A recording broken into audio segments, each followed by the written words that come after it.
Hey everybody, it's Jeremy Triblett with JT Design and Present, and I'm excited to introduce you all to my way of creating objectives.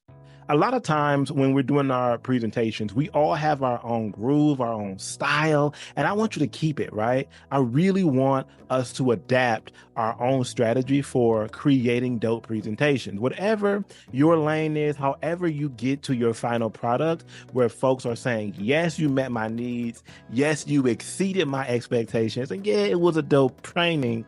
I ain't mad at it at all. One of the things that I know for sure is that when it comes to making presentations, you got to know what you're talking about before you start talking about it, right? When you get to a certain level, flying by the seat of your pants just doesn't work anymore. When you get to a certain level, you're going to have to really begin to be a lot more scientific in order to get the same result over and over. Now, we've all done presentations where maybe we were less prepared or we were caught off guard and we still killed it. I mean, I've got plenty of those examples where folks are going, man, that was really dope. And I'm thinking, thank God I got through it, right?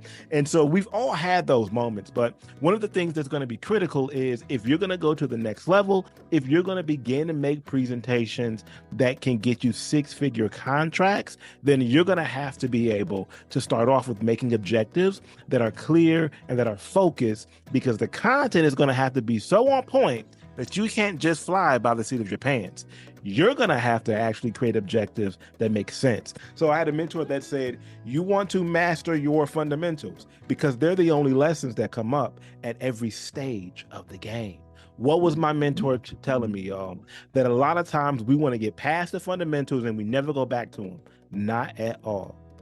If you ask a surgeon, a teacher, anybody with a specialized field, they're going to tell you your fundamentals don't go nowhere.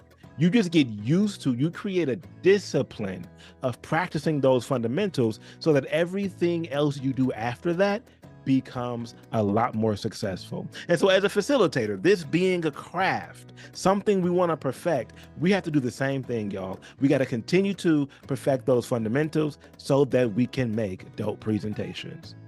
I'm going to introduce you all to the 4 questions I believe every objective needs to answer.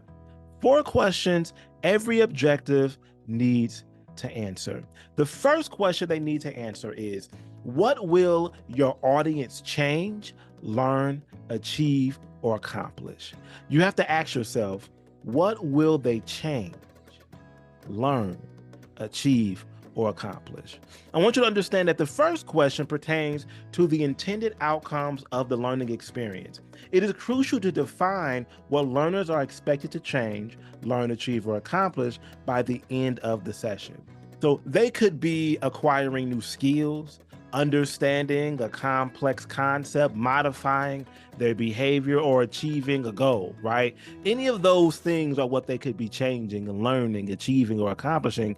But I want you to understand that a clear articulation of these outcomes helps learners to understand the purpose of the learning experience. I'm going to say it again. When you answer this question, you help all of your audiences and your participants understand why it is they're learning what they're learning. You have to know what when they're getting done with this presentation, they will have changed what? At the end of this presentation, you will have learned what?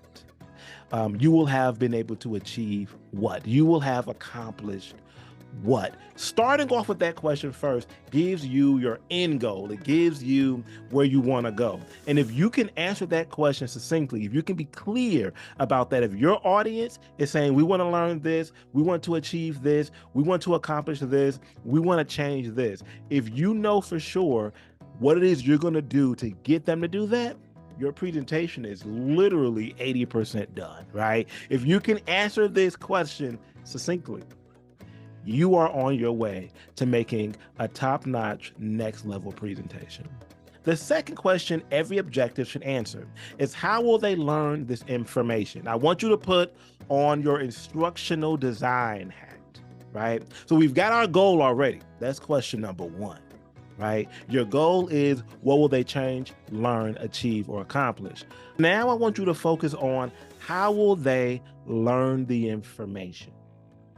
You have to put on your instructional design hat with me and ask yourself, how am I going to teach this?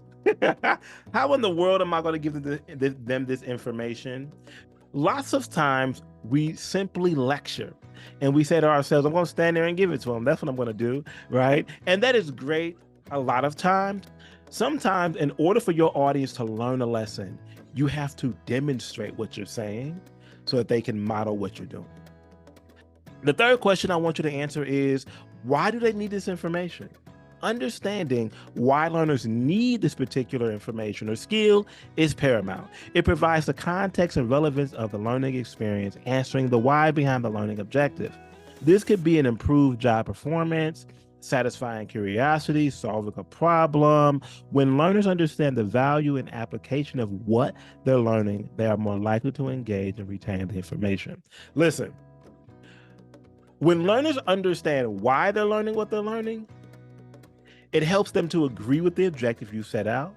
It also helps them to get through some of the learning processes you may offer them because they're clear about why it is it's important to them. Everybody shows up to a training self-centered, thinking about themselves.